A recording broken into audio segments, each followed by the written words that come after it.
কাঁচা আমের চাটনি কার কার প্রিয় অবশ্যই কমেন্টে জানাবেন। চাটনি হলো শেষ পাতের প্রিয় খাবার।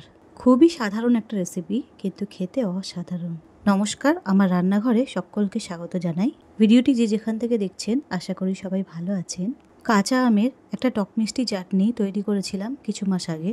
আজ সেই ব্লগটাই শেয়ার করছি আপনাদের সঙ্গে। দুটি কাঁচা আম পরিষ্কার জলে ধুয়ে তার ছালটা ছাড়িয়ে টুকরো করে নিয়েছি। এবার ওভেনে একটা কড়াই বসিয়ে তাতে সর্ষের তেল দিয়ে তেলটা বেশ গরম হলে তাতে দুটো তেজপাতা ফোড়ন দিয়েছি, সঙ্গে দুটো শুকনো লঙ্কা এবং হাফ চামচ কালো সর্ষে ফোড়ন দিলাম। সঙ্গে দিলাম 1 চামচ 5 ফোড়ন। সব ফোড়নগুলো একসঙ্গে মিশিয়ে নিলাম।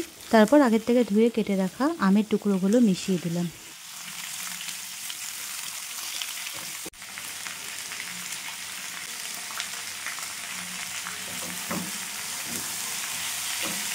আমের টুকরোগুলো তেলে সামান্য কষে তার মধ্যে দিলাম হাফ চামচ হলুদ গুঁড়ো, হাফ চামচ লবণ।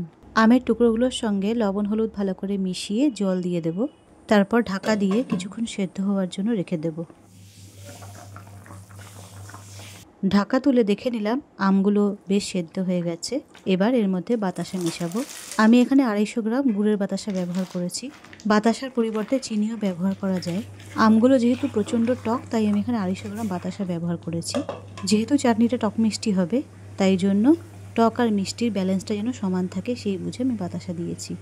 ঝোল বেশ গাঢ় আর ঘন হয়েছে এবং ঝোলে একটা আঠালো ভাব চলে এসেছে। এমন সময় চাটনিটা নামিয়ে নেব। ঠান্ডা করে একটা পাত্রে ঢেলে ফ্রিজে রেখে দেব। 2-3 দিন ভালোভাবে খাওয়া যাবে।